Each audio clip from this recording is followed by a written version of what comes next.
Eu quero convidar você para abrir comigo sua Bíblia lá em Gálatas.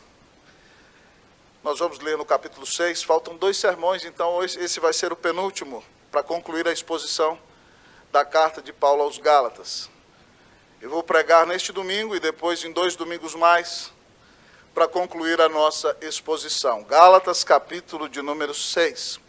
Se você se lembra bem, há 5 domingos atrás eu preguei em Gálatas 6, de 1 a 5. O meu tema foi sobre os princípios da família de Deus, disciplina, amor e humildade. E agora nós vamos dar sequência em Gálatas capítulo 6, nós vamos ter a exposição do versículo 6 até o versículo de número 10. Eu convido a igreja que se coloque de pé. Deixe-me deixar meu celular no modo avião. Gálatas capítulo 6. Gálatas capítulo 6, nós leremos a partir do versículo de número 6 nesta manhã. Que Deus fale ricamente ao seu coração. Esse é um texto pequeno, mas com um tema difícil de ser exposto, vocês verão. E por causa dos assuntos dele, nós precisávamos de muito consolo e muito ânimo nesse mês todo, eu parei a exposição. E talvez o primeiro ponto aqui eu jamais pregaria. Mas a bênção de pregar expositivamente de maneira sequencial é que não são os temas que o pastor escolhe. São os temas que Deus determina por meio da carta. Então nós vamos ler Gálatas capítulo 6, de 6 a 10. Eu lerei a partir do versículo de número 6, e depois todos lerão comigo 9 ou 10. Assim diz a palavra do Senhor. Mas aquele que está sendo instruído na palavra, faça participante de todas as coisas boas aquele que o instrui. Não vos enganeis, de Deus não se zomba, pois aquilo que o homem semear, isso também ceifará. Porque o que semeia para a sua própria carne, da carne colherá corrupção. Mas o que semeia para o Espírito, do Espírito colherá vida eterna. Todos comigo. E não nos cansemos de fazer o bem, porque a seu tempo ceifaremos, se não desfalecermos. Por isso, enquanto tivermos oportunidade, façamos o bem a todos, mas principalmente aos da família da fé. Oremos ao nosso Deus. Pai, na metade do dia nós estamos aqui te adorando, ó Deus, e te glorificando. E agora pedimos que nos fales a alma.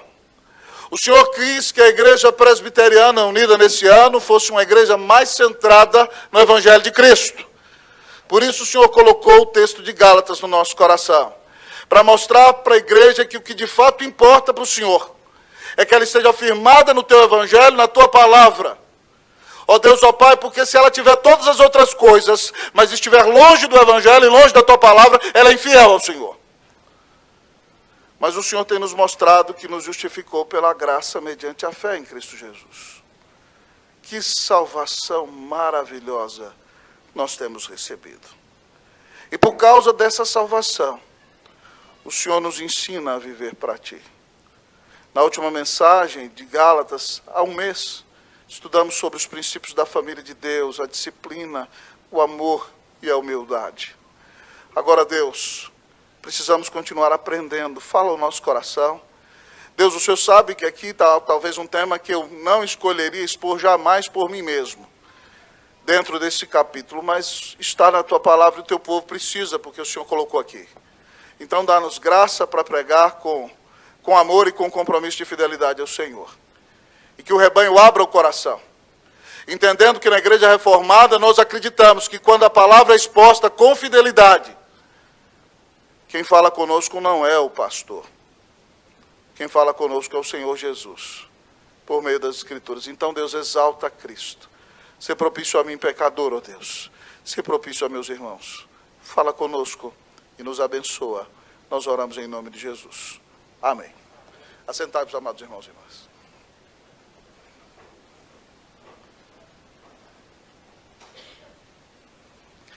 A verdade mais clara deste livro é que nós somos justificados somente pela graça mediante a fé na obra de Jesus Cristo. É a grande frase do grande pregador Charles Spurgeon que disse: não existe nada que você possa fazer para que Deus te ame mais. E não existe nada que você possa fazer para que Deus te ame menos. Durante toda essa carta, Paulo combate o legalismo, Paulo combate uma postura de religiosidade, que faz com que o homem acredite que ele é bom e pode salvar-se a si mesmo. E em toda a carta ele nos mostra que nós somos salvos pela soberana graça de Deus, pela obra de Cristo na cruz do Calvário, e porque o Espírito Santo nos deu o dom da fé, para que sejamos justificados e adotados como filhos de Deus. Agora, tendo consciência desta grande salvação, nós não faremos boas obras para sermos aceitos ou justificados diante de Deus. Mas porque fomos salvos pela graça, porque fomos aceitos, nós obedeceremos princípios, não para termos justiça própria, mas para glorificarmos a Deus e sermos uma bênção maravilhosa neste mundo. E aqui Paulo, no texto que ora lemos, dando sequência à exposição da carta, ele nos apresenta 3 leis da espiritualidade cristã. Pastor, qual é o tema da mensagem nessa manhã? As leis da espiritualidade cristã. São 3 que ele nos apresenta. Compartilhamento, a lei do compartilhamento, a segunda, a lei da semeadura, e a terceira, a lei da generosidade. Essas 3 leis nós exporemos nesta manhã. Quais são as leis da espiritualidade cristã? A primeira delas, a lei do compartilhamento. Leamos o versículo de número 6, todos juntos. Mas aquele que está sendo... Todos comigo, vamos lá, 1, 2, 3, vamos lá? Mas aquele que está sendo instruído na palavra, faça participante de todas as coisas boas, aquele que o instrui. Irmãos, para preparar esses sermões de Gálatas, nós estudamos muito. E todos os comentaristas, sem sombra de dúvida, entendem que o texto aqui está falando do sustento dos pastores da igreja. O texto está dizendo que aquele que está sendo instruído na palavra, ou seja, recebendo a exposição como você está recebendo agora, como recebe nas classes de escola dominical, como recebe nas sociedades internas da igreja, como recebe em todos os cultos da igreja, aquele que está sendo instruído na palavra deve fazer participante de todas as coisas boas aquele que o instrui. O texto está dizendo que se você é sustentado na palavra de Deus por pastores fiéis, você tem que contribuir com as bênçãos que você tem recebido para o sustento destes pastores fiéis. É disso que o apóstolo Paulo está falando. E é por isso que eu disse a você que por mim eu jamais pregaria esse texto. Porque fica parecendo que o pregador está legislando em causa própria. Mas se eu estou pregando expositivamente, de maneira fiel, eu não posso fugir do texto. Porque se eu fizer isso, eu deixei de ser fiel ao Senhor. E o texto está dizendo que se você tem sido abençoado com a palavra de Deus, se você tem sido alimentado com a palavra de Deus na igreja, se você tem sido instruído na palavra, você deve usar os seus bens, os seus recursos financeiros, para participar no sustento dos seus pastores. Eles devem ser participantes de todas as coisas boas que você recebe, porque eles têm abençoado você através da instrução da palavra. Isso é tão importante, amados irmãos, que Paulo, quando vai falar de salário pastoral em 1 Coríntios capítulo 9, ele diz que você não pode atar a boca do boi quando debulha. E aí ele diz que Jesus deu uma ordem para nós que somos pregadores do Evangelho. Está lá em 1 Coríntios 9,14, diz assim: porque o Senhor ordenou àqueles que pregam o Evangelho que vivam do Evangelho. Quem se dedica a pregar o Evangelho tem que confiar no Senhor para ser sustentado por aqueles que recebem a palavra, por meio de seus dízimos e de suas ofertas à igreja. João Calvino, comentando esse texto, diz que quando o diabo quer atacar a igreja, ele coloca mesquinharia no coração do povo de Deus, para que seus pastores não tenham tempo para se dedicar à obra e busquem o seu próprio sustento. E quando eles vão buscar o seu próprio sustento, então a igreja perde, porque eles não têm tempo de estudar, não têm tempo de orar, não têm tempo de se preparar e não têm tempo de investir. E aí Calvino diz que essa é uma das maiores estratégias do diabo: fazer com que os membros tenham o coração endurecido e sejam infiéis nos seus dízimos e suas ofertas, para que seus pastores tenham que fazer outra coisa e deixem de se dedicar para pregar o Evangelho e instruir o povo na palavra de Deus. Irmãos, nossa igreja tem sido tão abençoada.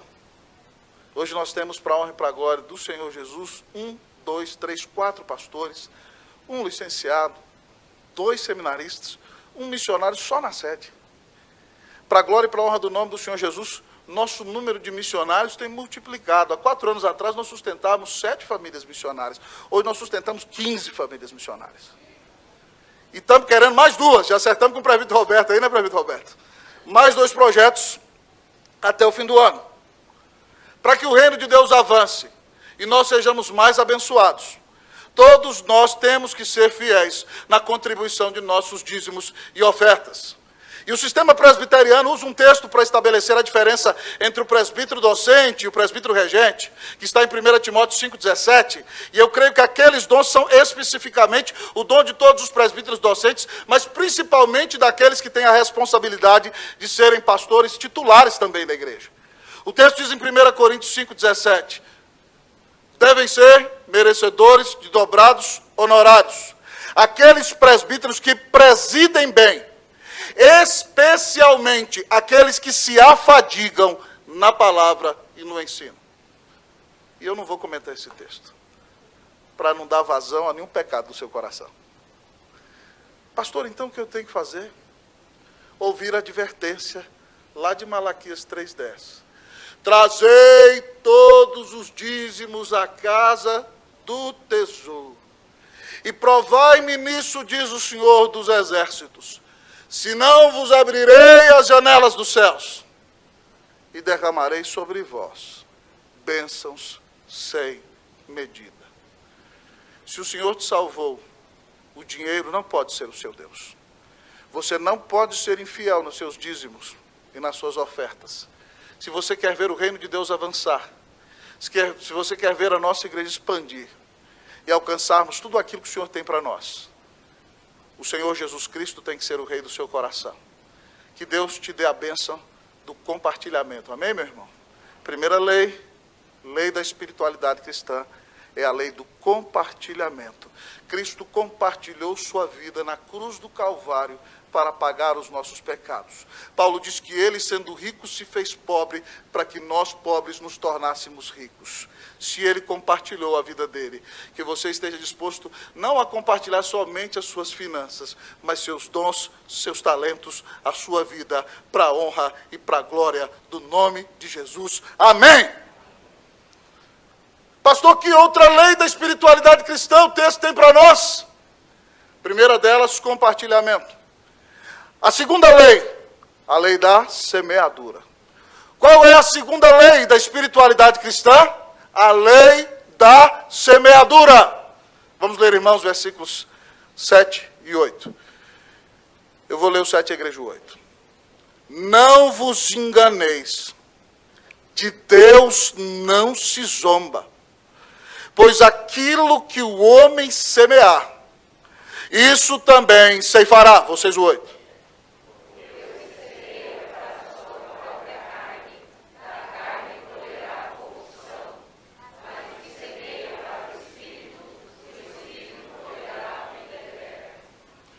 Não vos enganeis, de Deus não se zomba. Não tente fazer Deus de tolo, irmão, ou de idiota. Não tente barganhar com Deus. Não se engane, diz o texto, você não pode zombar de Deus. E o texto está falando, pois aquilo que o homem semear, isso também ceifará. Tanto Nicodemos como Tim Keller acreditam que aqui ainda está falando do sustento dos obreiros. Já o reverendo Hernandes entende, e eu entendo com ele, que isso aqui se amplia para todos os princípios da vida. Você não pode zombar de Deus, essa é a lei da semeadura. Por quê? Porque tudo aquilo que você planta, você colhe. Já nos diziam os antigos, quem semeia vento? Tudo que o homem semear, isso também ele ceifará. É claro que tanto o reverendo Keller como o reverendo Nicodemos estão certos de dizer que esse princípio também se aplica à nossa fidelidade nos dízimos e nas ofertas. Mas ele, como também ensina o texto, se expande para todos os aspectos da nossa vida. E nós podemos ver isso no versículo de número 8, porque ele diz o seguinte: Porque o que semeia para a sua própria carne, da carne colherá corrupção. Mas o que semeia para o Espírito, do Espírito colherá a vida eterna. O texto está dizendo que se você semeia para o seu próprio pecado, para os seus prazeres carnais, a sua colheita vai ser a corrupção. A palavra usada para corrupção aqui no grego significa também destruição. Então, por exemplo, o sujeito que fuma a vida inteira, parece uma tampa de chaleiro, chega a vida, né? Fuma. No final da vida dele, você vai fazer uma radiografia do pulmão dele, está preto. Ele se dedicou ao vício do cigarro a vida inteira e o seu pulmão foi destruído. Ou aquele cidadão, né, que gosta de cantar, eu vou beber até cair, né? Bebe, toma todas, né? Fica chapado. Diz que é crente. Depois você vai olhar o fígado dele. Cirrose hepática. Acabou com o fígado por causa da marvada da cachaça. O que semeia para carne vai colher corrupção. Mas não só nesses aspectos práticos. Se você semeia numa vida carnal, onde você é o dono da sua própria vida, onde você é o dono do seu próprio nariz, onde você faz aquilo que te agrada, onde não há arrependimento no seu coração, onde você não vive para a glória de Deus, onde você faz o que se lhe dá na cabeça, onde você não se preocupa de exaltar o Senhor, ainda que venha à igreja, as obras da sua carne comprovam que você não é convertido. E se você não é convertido, você vai experimentar a destruição eterna. Se você não se arrepende dos seus pecados, se você não crê, se a sua vida não muda, você pode até ter dito palavras, mas se o seu coração não foi transformado, você corre sério perigo. E poderá enfrentar a destruição eterna. Que Deus tenha misericórdia de nós, meus irmãos. Que Deus nos dê um coração quebrantado e humilde. Mas o apóstolo, nesse mesmo versículo, diz que o que semeia para o Espírito, do Espírito colherá a vida eterna. Ué, pastor, a vida eterna não é pela graça? Como é que Paulo está dizendo que se eu semear para o Espírito, do Espírito eu vou colher a vida eterna? Você precisa relembrar o conceito de vida eterna. O que Jesus diz que é vida eterna, lá em João 17,3? E esta é a vida eterna, que te conheçam a ti, o único Deus verdadeiro, e a Jesus Cristo, o teu Filho, a quem enviaste. Conhecer nesse texto significa ter um relacionamento íntimo e pessoal com Jesus.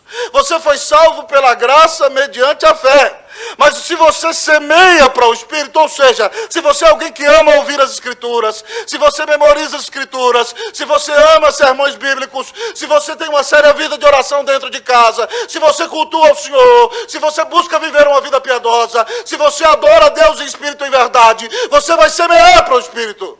E a consequência é que você vai colher a comunhão íntima. Você vai experimentar a vida eterna já aqui. Você vai colher um relacionamento vivo e pessoal com Cristo Jesus. Você vai ser cheio do Espírito Santo. Você vai dar fruto nesse mundo. A sua vida vai ser uma bênção para a honra e para a glória do nome de Jesus. Não zombe de Deus. Onde você tem semeado?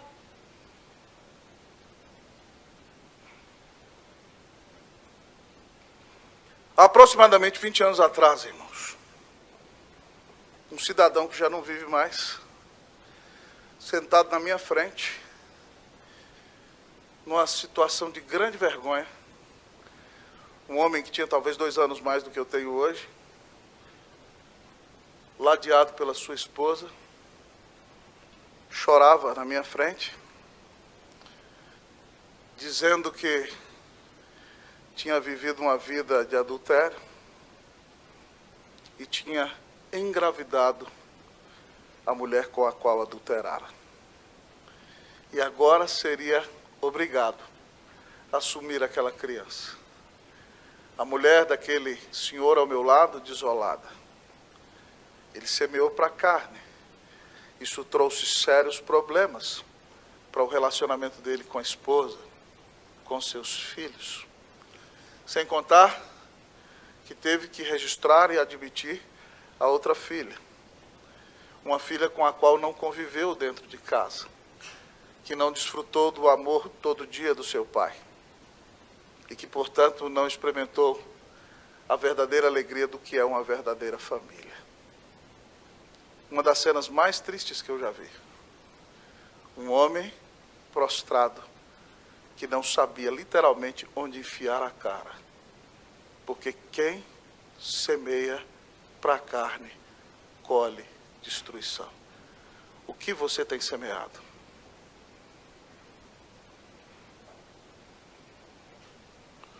Não pense, não zombe de Deus. Se você não tem semeado na sua vida espiritual, você não vai ser cheio do Espírito.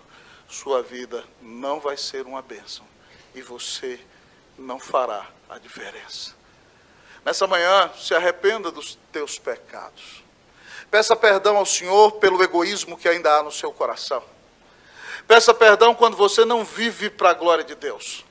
Peça perdão quando você ainda é a sua prioridade e Jesus não é a prioridade da sua vida. E peça a Deus para ter misericórdia de você. Que você nessa manhã, ao ouvir essa mensagem, assuma um sério compromisso de ter uma vida devocional.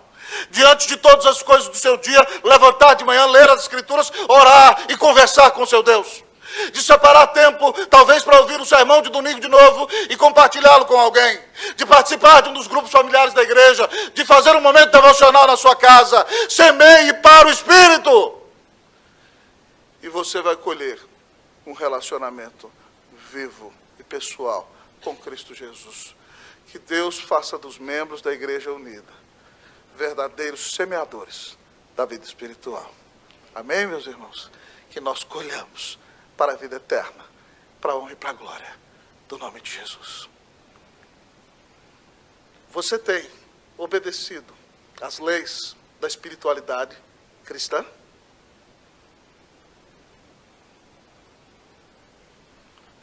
Não se engane, você é salvo pela graça mediante a fé em Cristo.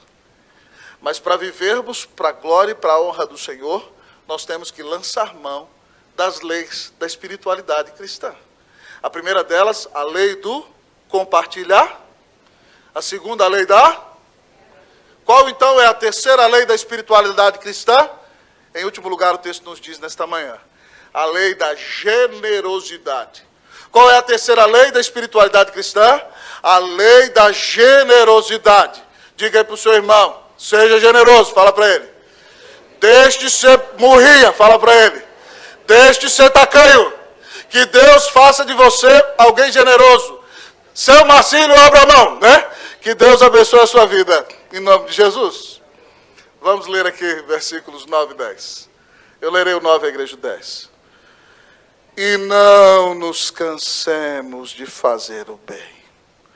Porque a seu tempo ceifaremos, se não desfalecermos. Vocês o 10.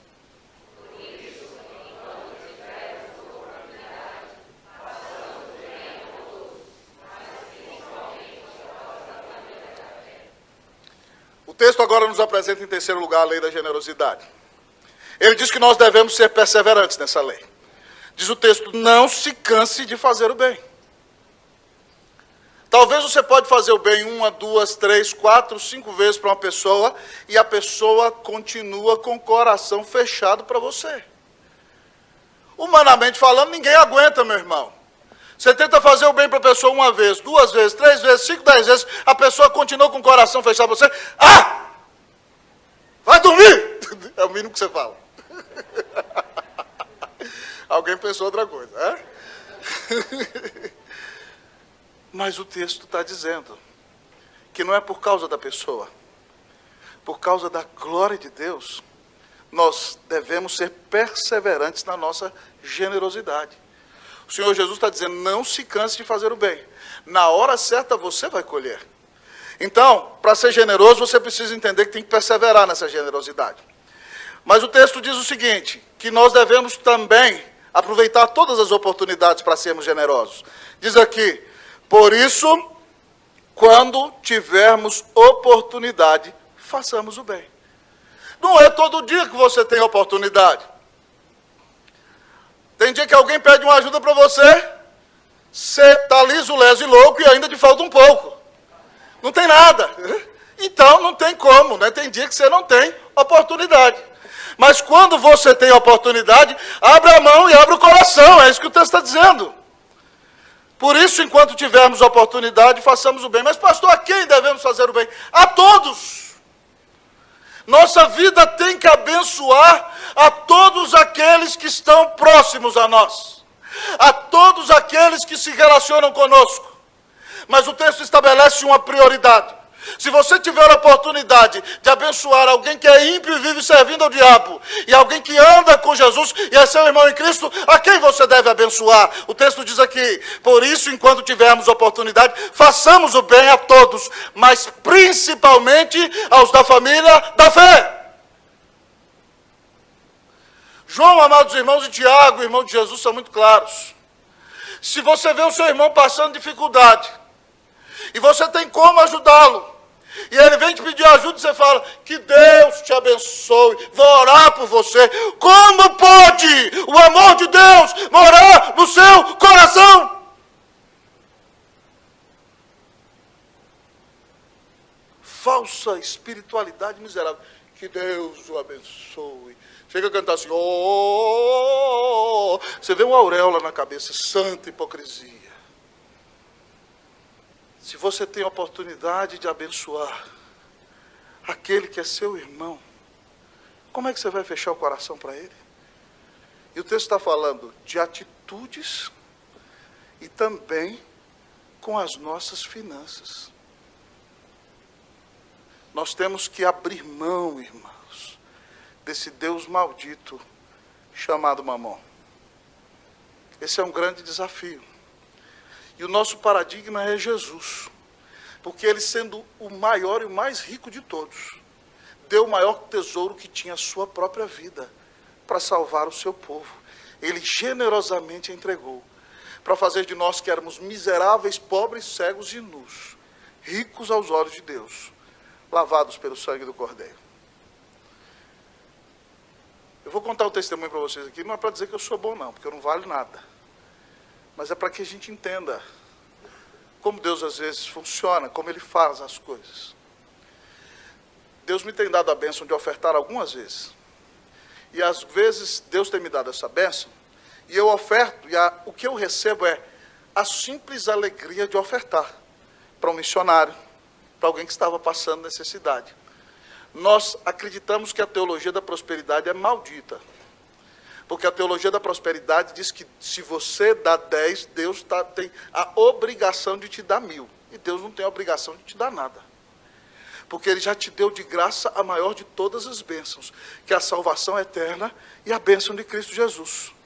Mas ainda que nós acreditemos que a teologia da prosperidade seja maldita, porque ela desrespeita e quer usurpar o lugar de Deus, é impossível que alguém seja mais generoso do que Deus.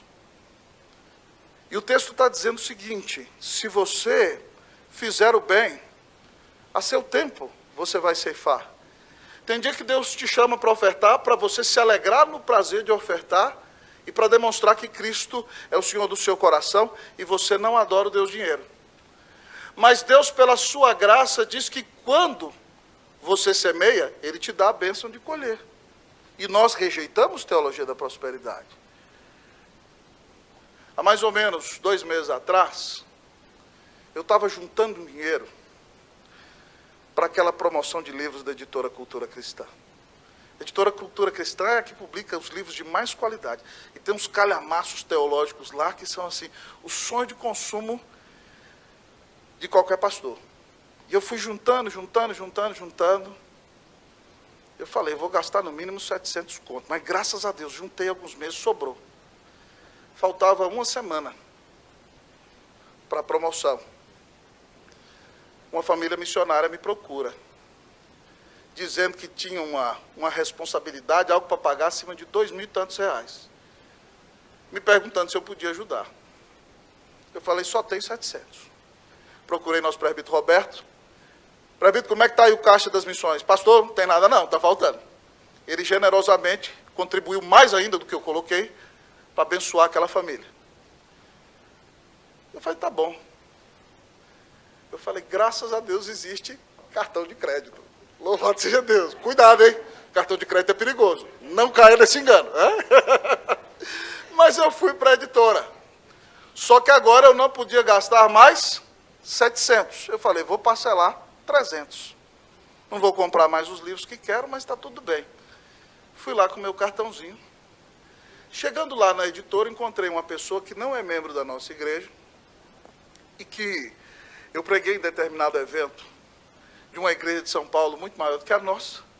E essa pessoa estava lá alguns anos atrás e o Senhor tocou poderosamente na vida dela.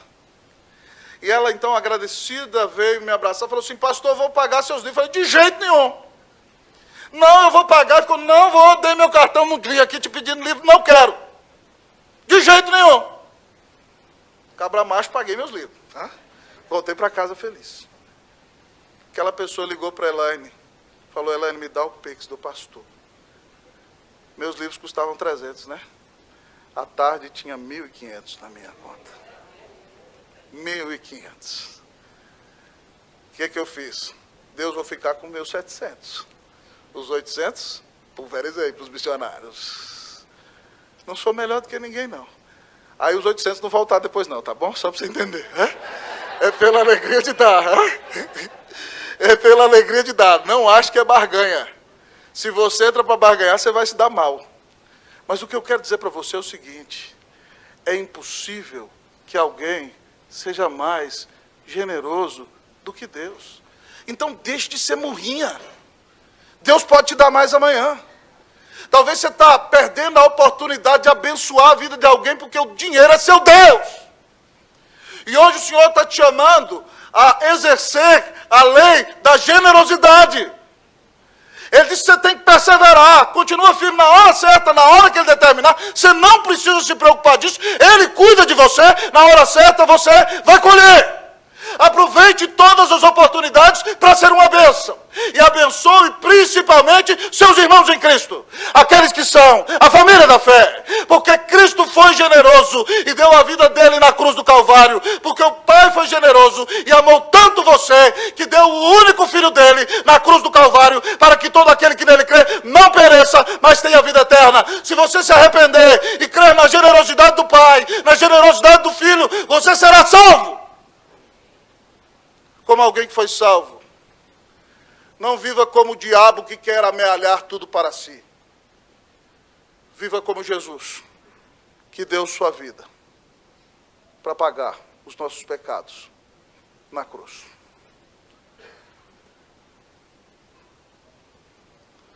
Você tem experimentado em sua vida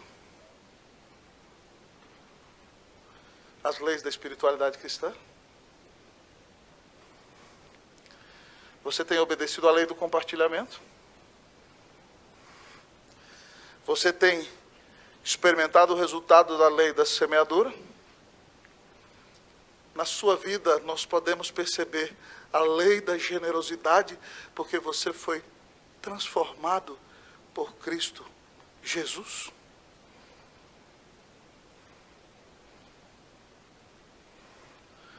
Se Mamon é o seu Deus, se o dinheiro é o seu Deus, hoje o Senhor Jesus manda dizer que Ele não divide na sua vida o lugar dele com ninguém. Arrependa-se de colocar a sua segurança nesse falso Deus e creia em Jesus, que te amou e deu a vida na cruz para pagar os teus pecados. Preste atenção, nunca ninguém amou você como Jesus te ama.